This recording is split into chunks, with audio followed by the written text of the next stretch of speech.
Hey guys, it's Chad with Thor's Day in Paradise. Today I want to talk a little bit about manifestation. So hopefully I kind of inspired you to get out there and get on your mission, spread your light, and create. So today we're going to talk about manifestation.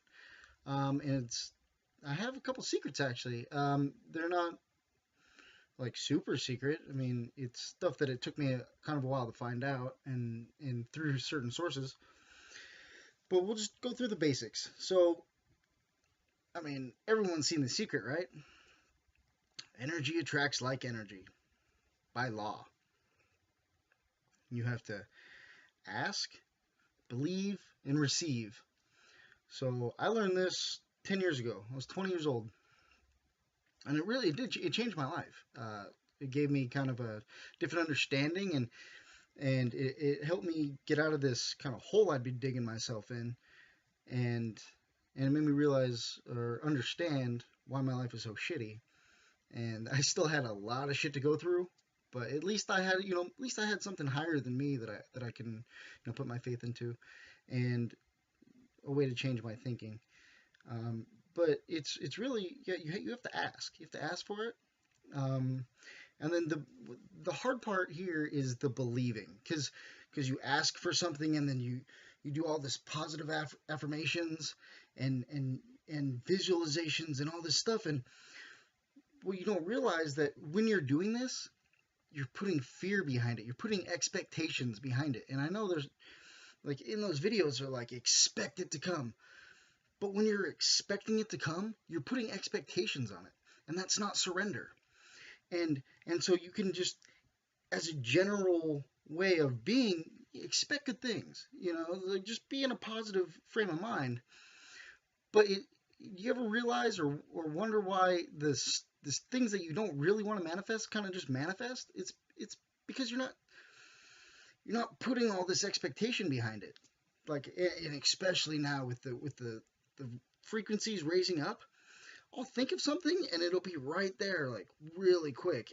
Uh, like manifestation is super quick right now, and so it's literally just not caring really. Like, oh, that'd be cool. I mean, I wish I had that or whatever, and then just kind of forgetting about it, and it'll come. Um, but you have to do this through surrender. You have to just surrender to it, and believe, but just surrender.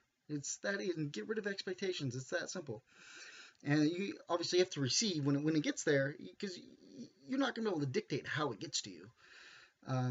Don't steal it from an old lady, but just graciously be able to receive it.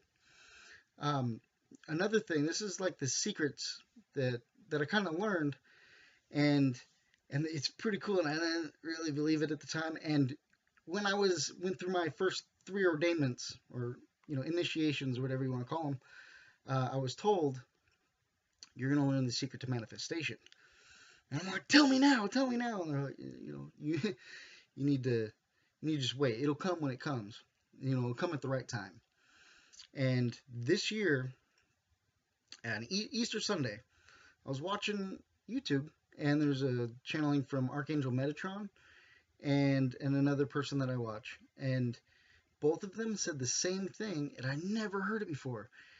And it sounds so crazy, but it works. And I put it to the test, and it does work. So I didn't realize this, but hey, all of us, when we're born, we all have elemental beings that are assigned to us, and and I'm very intimately intertwined and connected to the air element. So the air element has sylphs and fairies. And talking to a normal person, they may understand, oh yeah, law of attraction, but you can't tell them, oh, ask the fairies. They'll help you get it, because you sound fucking nuts. But hey, you have these elemental beings that are around you. They're in a different dimension. You can't perceive them unless you have a open third eye, and you can perceive things that aren't right in front of you, that aren't physical. So, so my example is the day I learned about this.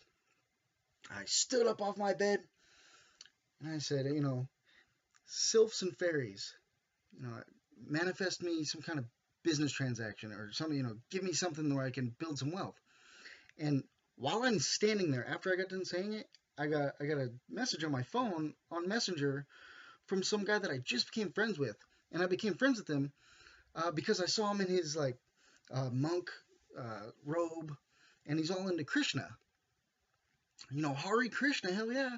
So I became friends with him, and then he invited me, hey, can I buy you some ice cream tomorrow? I got this business proposition you might want to hear. And the way he made it sound and how it is you do good by doing good and by helping people, and it's kind of a commission, but it's just a one-time thing for helping people. And hey, if any of you contact me directly and stuff, I have certain business things that I'm into. I'm most of my time is free, and I make money pretty easily um, through these outlets. But it was like the day that I had, like within the minute that I learned about this and used it, I was, here you go. It was so easy.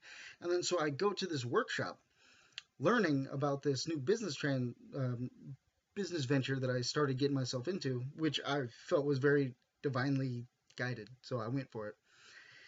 And I get there, and they're having raffles. And there was one that was like just $50 cash. All the other ones were like, gift certificates to Starbucks and this and that, free massages, whatever. But I'm like, dude, I want that $50. So we go downstairs and we go to this Chinese restaurant that's in the hotel. And I was like, oh, they're doing the raffle right when we get back. So I quietly, like under my breath, like, fairies, if you can hear me, I want to get that $50 cash right when I get back. And literally, right when I got back from lunch and stepped into the room, they did, oh, we're going to do the $50 real quick. And they read out the numbers, and I'm like, fuck yeah, dude, like, no way. And I use it all the time now. And I don't tell anybody about this. And it's weird because I'm telling you on the internet now, like I talk to fairies and sylphs. And so that's so cool that when you got to kind of make or create a relationship with these elemental beings that are around you. And I don't know much about the other elementals. I know that fire is like the salamander, and then the earth elemental beings are like gnomes, and then I don't remember water. But I'm very connected with air. I'm actually part of the second secret ray of air, which is gold and pink, gold and peach color. So I talk to my elemental beings, and actually, if you look at my little square thing for my profile pic, all the clouds, those are actually sylphs. And if you look at it, you'll see them whipping down. Those are what sylphs. They were just coming to say hi to me. That was in the Costco parking lot in Hawaii, in Honolulu. Try it. Make friends with them, and because they're elemental beings, if you're going out of your way, picking up trash, fixing things outside, and doing things to help nature, they're gonna want to help you. I mean, it's just one of those things. So definitely start talking to the fairies. Sounds funny, but see how much it works. I don't know. It just sounds so weird, and I can't believe I'm telling you on the internet. But give it a shot. Sylphs and fairies, they're there to help you. Air can be your servant. Isn't that weird? Air can be your servant. Give it a shot. Later, guys.